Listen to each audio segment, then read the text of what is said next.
Welcome back to another episode of Aspire to Lead. I'm your host, Joshua Stamper, and today I'm excited to bring you a powerful conversation with Valerie Arechiga as we dive into instructional leadership, the role of literature and social studies, and her work with Thinking Nation. Together, we explore how aspiring leaders can gain the experience they need and what today's classroom truly requires from the instructional leadership. But before we jump into the conversation, I just wanted to share an exciting opportunity you won't want to miss. On September 16th and 17th, Charlie Peck and I will be hosting the School Behavior Solutions Virtual Summit. This is the second year that we have partnered together, and this is a free event designed specifically for school leaders and educators who are looking for practical tools and strategies to calm the chaos and transform their school communities. It's going to happen from 5 to 9 p.m. on the first night and 4:30 to 9 p.m. Eastern Time. And the reason we have that going on is because we've added so many additional speakers this year. We have, I think, 22 different educators and leaders that are going to be speaking. And the first night is going to be kicked off by Joe Sanfilippo. And then the second night is going to be Jimmy Casas. I'm so excited for this event. And you can register right now in the show notes. There's a link, thrivingeducator.myflowdesk.com/summit 2025. That'll get you right to the registration page so you can sign up for free. Make sure that you're not only signing up for yourself, but then also sharing this out with your other educational leaders, your colleagues, your friends, because you're not going to want to miss this 2-day PD event. Now, let's get into today's episode with Valerie as we talk about how instructional leadership can truly transform learning. Welcome to Aspire to Lead, where we empower educators and school leaders to grow, inspire, and thrive. I'm your host, Joshua Stamper, author, speaker, and leadership coach, bringing you conversations that spark transformation, challenge the status quo in education, and equip you to make a lasting impact on your campus or in your district. For more information and resources, visit joshstamper.com as we're looking to ascend to new leadership heights together. What's up, Aspire leaders? We are back for another week of amazing guests on the show, and I have someone that I've been connected with for a little while now. I have got a chance to meet her online several times and learn about her journey as a leader and just a wealth of knowledge here. And I'm so excited for Valerie Arechiga to be with us today. And Valerie, thank you so much for being on Aspire to Lead. Yeah. Oh my gosh. Thank you so much for having me. I'm excited to, one, connect with you again and also the rest of your audience. So thanks so much for having me. Oh my goodness, it's an honor. And to have you, Valerie, someone who's in Texas, my former state. And I know we've been connected with a lot of different people throughout our years in education and other roles. You're now with Thinking Nation, and can't wait to hear more about, this new role and what you do within that company. But will you just share a little bit about your educational leadership journey? Yeah. It's a little long-winded, so we'll try to keep it, pretty direct. So let's see. I always wanted to be an educator. I always start off this story like that, I was 5 years old, just the smell of crayons and the school supply aisle still excites me to this day. I'll just say that. But I had an amazing kindergarten teacher that just made me love everything about school. And I still love it, like I said, and always saw myself as a teacher. And I remember finally getting that opportunity to be a teacher. And my principal came in, a week, maybe 2 weeks into school starting. And he said, not everybody's doing what you're doing in your classroom. You really need to be a principal. And I thought, I just got here. This is, a couple weeks in. What are you talking about? Never saw myself as a leader at all. And he said, yeah, I really want to submit your name and for this aspiring leader cohort. And so I said, okay. And it was my first year teaching. And then I said, you know what? I'm just going to go for it. And I did that, my master's, and absolutely loved everything about leadership. Became an instructional leader, a coach, had the opportunity to work with an improvement required school here in Texas. And that was pretty challenging, but I never looked at data or instruction the same. So it was definitely a blessing in disguise. And then became an assistant principal, and 10 years in elementary school and 2 years in middle school was my experience in public education, and also had the opportunity to serve as a principal. And I loved it. And There were definitely some personal things that happened in my life that just really changed the trajectory of what I thought my career was going to be, which was to retire as maybe a superintendent. I ended up finding myself coming back to middle school as an instructional coach and then resigning as an administrator. And the whole purpose of that was because I found that, well, the big thing that changed was my father passed away from COVID. And so that's what really had me reprioritizing, my life. And as any educator, especially administrator, knows, the school, the community, the students, like, they're your family. And so I definitely started prioritizing my time and decided to resign and spend more time with my own family. And in doing that, I became director of partnerships for a social emotional learning company. Did that for 2 years, absolutely loved it. And now I am with Thinking Nation, which is a nonprofit organization that aligns literacy and social studies. I really missed curriculum and instruction. And that's where I felt like I always shined as a leader, as an instructional leader. And so now being able to discuss data and being able to talk about professional learning communities within different organizations that may not have a grasp of what that looks like. So being able to do that, bringing in curriculum and instruction is what I do now. And I absolutely love it. Oh, I love all of that so much. I want to go back to what you were talking about with the aspiring leader piece, because obviously we got a lot of folks that are listening that are looking to be a leader on their campus and their district and move up. And so with that aspiration, I know someone tapped you on your shoulder and gave you an opportunity. For our aspiring leaders that are listening, were there any things that you did that you felt were really beneficial experiences to prepare yourself for the admin role? Yeah, I love that question, because I think, as you reflect on every year, and try to definitely be better than you were yesterday, but also grow. One of the things that I remember looking at was taking advantage of every single opportunity there was.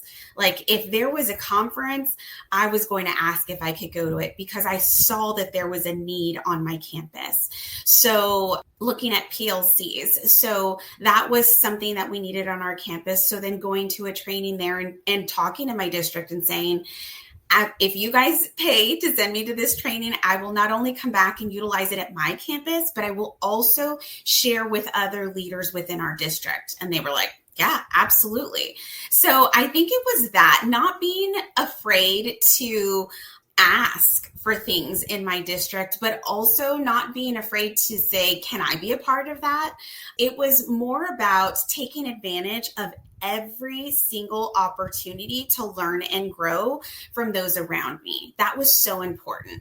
And so I think that, I get a couple of no's, like, yeah, we can't do that right now, but maybe next year, was fine. Then, seeing what I could do on my own time, and then always creating that network around me of other people that had the same mindset, were looking to grow in the same way that I was, and saying, like, can we get together? Can I, learn about what you're doing at your campus, what I'm doing at my campus? And that always really brought so much attention to, like, networking and then working together instead of against each other. I think sometimes in large districts, especially in Texas, we find ourselves, looking at that accountability rating and saying, like, how can we be better? But also understanding the mobility within our district and saying, like, your students are my students are your students. So how can we do this together was always important for me too. Well, and there's competition even with other aspiring leaders that are trying to get in the same role as you. So I love that collaboration piece that, we're all trying to make each other better. And so let's go back to some of the things you were talking about, because obviously your focus now is literature and the connection to social studies.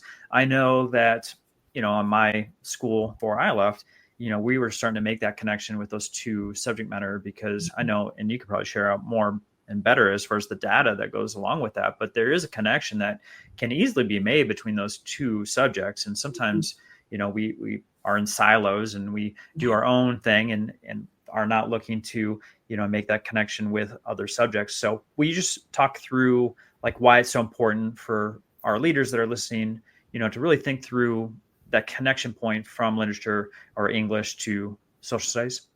Yeah, absolutely. I think first and foremost, we definitely want to, as leaders, try to get away from those silos, right? I mean, I remember when I went to middle school, I had teachers coming to faculty meetings that said, like, I don't know that department. I've like, that person works here. I've never seen them before.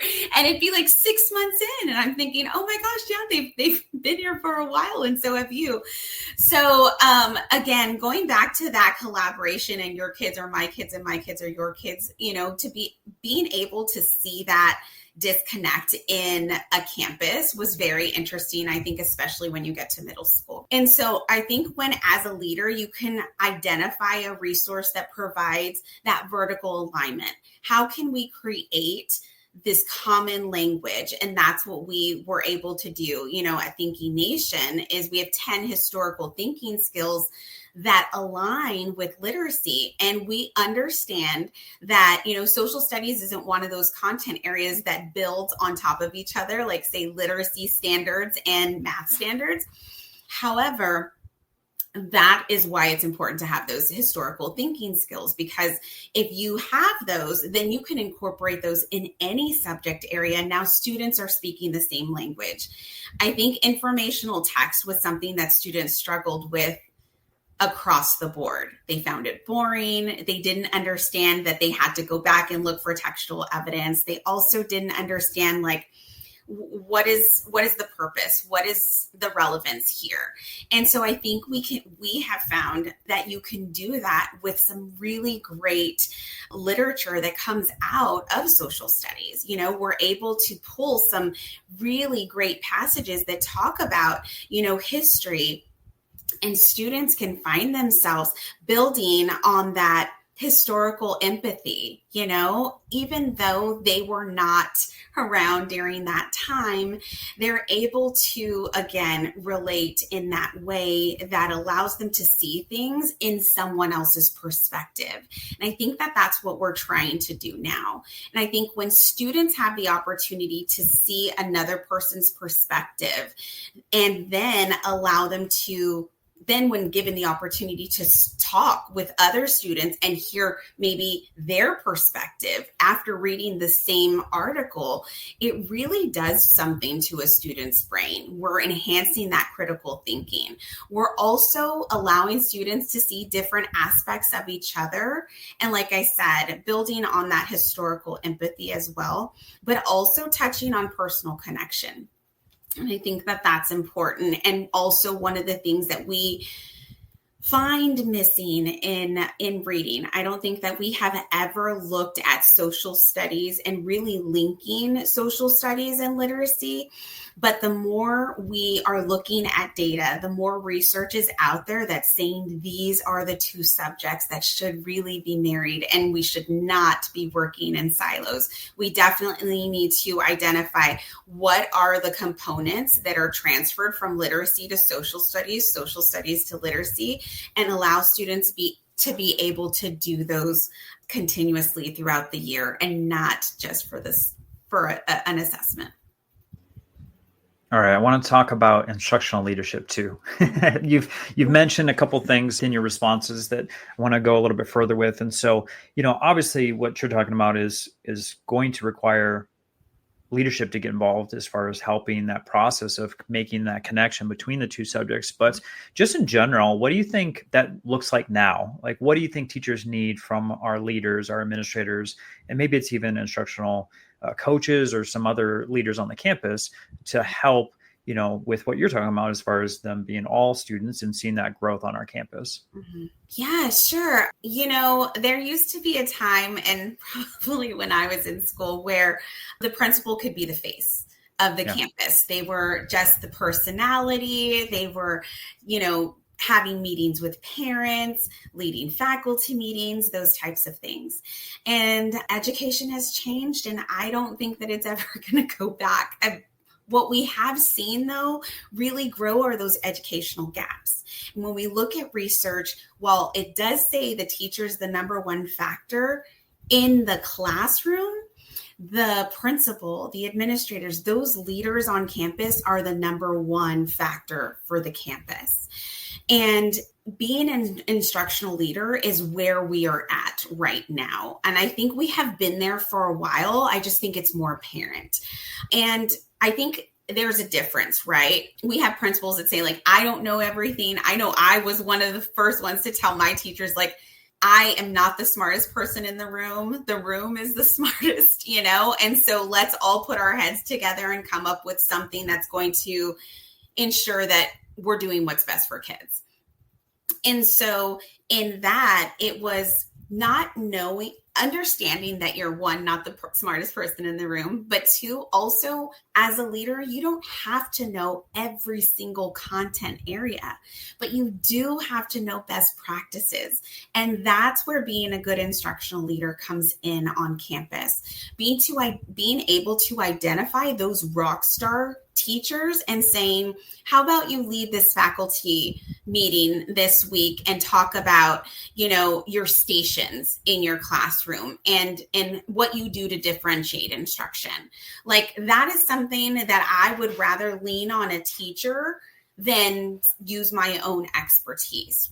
I also find a lot of times when, teachers talk to me now and they say, a lot of principals say things like, our door is always open, we're visible. Yes, but are you visible and where it matters? And what I mean by that is during these professional learning communities, dropping in on your teachers when they're doing the planning, asking the questions, not just asking, did you teach this standard, but how do you know your students mastered this standard? Like, let's talk about that. Let's unpack that. And together, we're able to build a plan. We're also able to dive deeper versus surface. Our students need so much more these days, and so do our teachers. And I always loved having any administrator ask me, like, where did you come up with that? I saw your students were doing this. How did you get them to do that?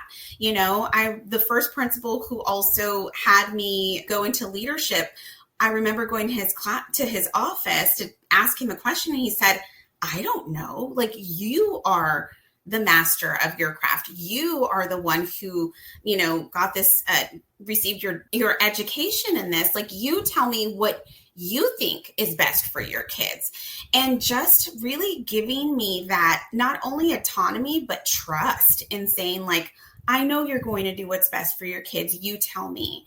And so a lot more listening. I always say that if I went back into the leadership role, I would be much better because I've had 3 years out of it. So lots of time to process things and reflect and really, really reflect.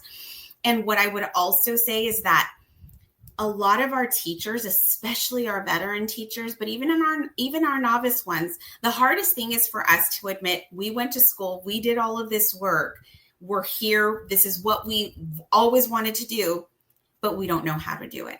Having to go to our evaluator and say, I don't know how to do this, or maybe a teacher next to you, like, it's very hard for us as educators to be vulnerable.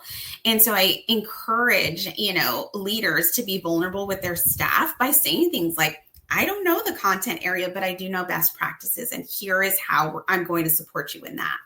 And so I think it's just really, again, leaning into that and then also being present where it counts. All right, I want to go back to Thinking Nation and your role with that, but also I want you to share out kind of what, not only your role, but the services that you provide for educators. And I know you do a lot of work around the nation. Yeah, so we have some amazing historians that also vet our work, but then we also have a really great group of curriculum writers that are current teachers, former teachers, and they are phenomenal in creating real hands-on engaging lessons that students it's not a sit and get. It's a sit it's maybe a sit and get in the beginning, but it's sit, get, and share. We have different protocols that allow for us to really tap into the critical thinking. So we provide supplemental curriculum. We also provide curriculum that allows us to look at your specific standards and align the standards to the curriculum that you would like to see. And then, so we create our own curriculum. In addition to, we have practice AP exams. So a lot of the times those students only have one opportunity to practice, and that's like in class. We give students and also other educators the opportunity to purchase AP exams that align with the assessment that they're going to take and see where they're at, while also providing them the rationale. One of the things that I absolutely love that we do, though, is our in-person or virtual coaching. We walk hand in hand with the schools and with the teachers, and we walk through them, allow them to tell us, what are their challenges, what are their areas that they want to focus on, and we're thought partners for them. And I think that is so important. We don't get a lot of that, especially in social studies, is what I'm hearing. I know that funding is so limited for social studies, but to have a group of teachers, historians in Thinking Nation that will sit with you and talk history with you, and also talk about how to engage your students in history and align literacy in that same conversation is really huge, and one of the things that our people really love to do. Very cool. And Valerie, we're going to get websites and all that kind of stuff at the end of our conversation. So I want to make sure that you're also, providing the Thinking Nation website for folks to get more information from them, and for yourself as far as, how you can support social studies and the school, or maybe even school district. I want to talk about an event that's coming up for you. You're speaking actually on the topics that we're sharing out today with Latino Voices Institute. There's an event coming up here November 15th in Arlington, Texas, and you're going to be there speaking. So can you share out kind of what that event's all about, and then also what you're going to be talking about in November?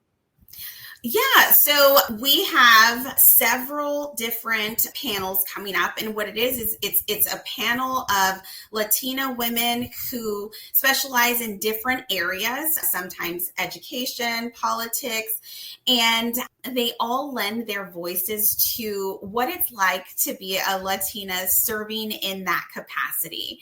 So it's just being a part of a group of women that are all like-minded, that are striving to be better than they were the day before, get our voices together collectively and share out to the crowd. So being a part of the panel here in Corpus Christi is really exciting. I know that it started in December, and they have received a lot of traction a couple years ago in Dallas. And so to finally have them come into Arlington and also Corpus Christi is really exciting, but to be a part of the panel is even more exciting for me. Yeah, that's going to be awesome. So for more information, we're going to make sure that the link is in the show notes. So if you're in the area and you want to attend, make sure that you click that link and join Valerie and so many other folks that are there for that special event. And then also I want to congratulate you. You're on the back end of a doctorate program. So where are you at in that process? And I'm guessing you have to defend a topic here soon. Yes, you're absolutely right. It has definitely been a journey, to say the least. I'm very excited about having the opportunity to graduate, God willing, in December. What my focus is looking at Latina leaders, principals specifically in K through 12 Title I campuses, and seeing how they harness their cultural aspects into their leadership style. I really wanted to, get behind why Latina women lead how they do. And so being able to interview so many women in South Texas has been such a privilege, and walking with them through their journey on how it started, again, such an honor, and just excited to be able to bring this research into the educational space. God willing, I will also defend in October. So looking forward to that for sure. right around the corner. I know. No stress whatsoever for you. No. Well, you're going to be amazing, and I can't wait to see that doctor at the beginning of your name. With that, Valerie, I want to ask you something that I asked all of my guests here is if there's something that they can do tomorrow or next week to enhance your leadership journey, what would you recommend as far as an actionable item?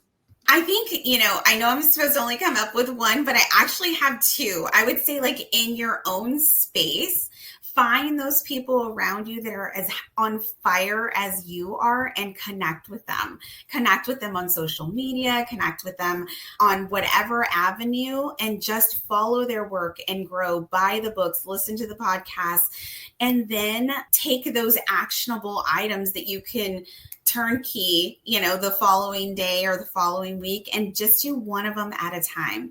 And I think the second thing is, as a leader on campus, just be as present as possible. I think that, I always told my teachers, we're greeting at the door, but you can always greet at the door standing there, or you can greet at the door with a purpose. And so, just being visible with a purpose, join those PLCs, ask those questions, allow teachers to see you vulnerable, because it will definitely build up your instructional toolbox as well by leaning on the people that are doing the work each and every day. And those are our teachers. Wonderful. All right. So for our listeners, if they want to connect with you or, see those services that you provide with Thinking Nation, how can they do all of that? Yeah, so Valerie Arechiga on LinkedIn and Valerie Arechiga on Twitter, and I believe it's Valerie Arechiga 24 on Instagram. Okay. But yeah, I'm pretty active, so please follow my story and feel free to drop in my inbox. I'd love to be a thought partner and pay it forward the same way everyone in my life has. So yeah, thanks so much. Oh my goodness, Valerie. Yeah. And I was going to say, like, all of those will be in the show notes for folks, also on joshstamper.com. So make sure that you are clicking on that, connecting with Valerie. And she's for real. Like, if you reach out, she's going to respond to you. Every time I meet with Valerie, it's just been a joy. So make sure that you're connecting with her in every way possible. And of course, she's a huge resource. So if you have any questions or need any services, she can definitely provide that to you. And with that, Valerie, again, it's always wonderful to connect with you, but you are doing such a wonderful job of helping the world of education and specifically leaders. And I'm just so fortunate to not only be connected with you, but to have you on as a guest for Aspire to Lead. Yeah, no, super excited to be here, Josh. Thank you again, and looking to connect with you or anyone in your audience soon. This podcast is a proud member of the Teach Better Podcast Network. Better today, better tomorrow, and the podcast to get you there. Explore more podcasts at www.teachbetterpodcastnetwork.com. We'll see you on the next episode.